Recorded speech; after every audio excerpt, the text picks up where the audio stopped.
High বন্ধুরা,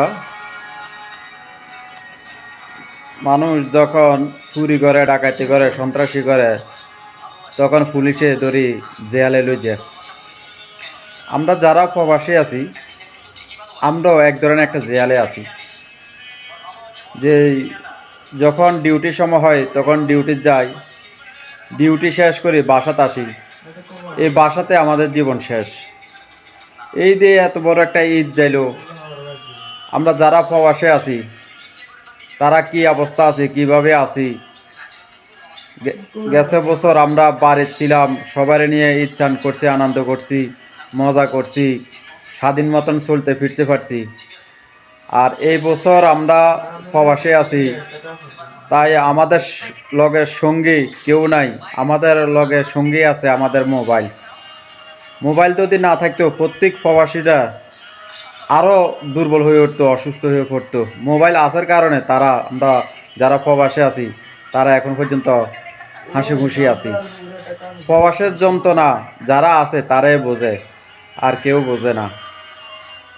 এই যে এই একটা লোক যদি কইতে দিলে তোরে 10,000 টাকা দিমু, তুই ঘরে থাক। তার মা বাপে যদি কইতে বলে তুই ঘরে থাক, তুই একটা দিন ঘরে থাক, তোরে আমি আজ যা ছাগল গোস্ত দিয়ে বাদ দিব, বিরিয়ানি ফাঁকাই দিব, জীবনও থাকতো না। কেন? ইনভার্টার পোলাইন পুরাটা দেশ ঘোরার একটু এনজয় করার সময়।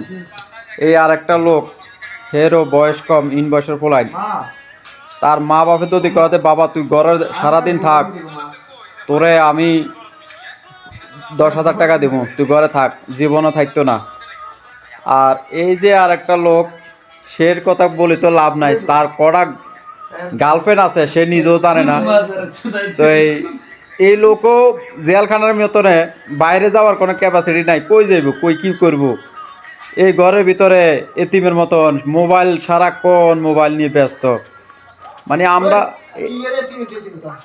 এই এই আর একটা লোক, এই লোক তো আল্লাহ দিলে মনে করেন আপনি পুরা দেশ ঘুরিনা লোক। আর সেই লোক ফিস ঠেলা দিয়ে থাকতে থাকতে ওয়ালের জন্য ফালাই দিতে আছে, কিন্তু বাড়িবার মতন কোনো জায়গা নাই।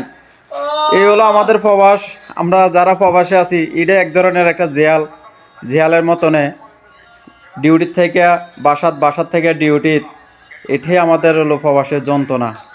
আমাদেরকে লাইক, শেয়ার, কমেন্ট করবেন, আমাদের পাশে সবসময় থাকবেন, আমাদের জন্য দোয়া করবেন।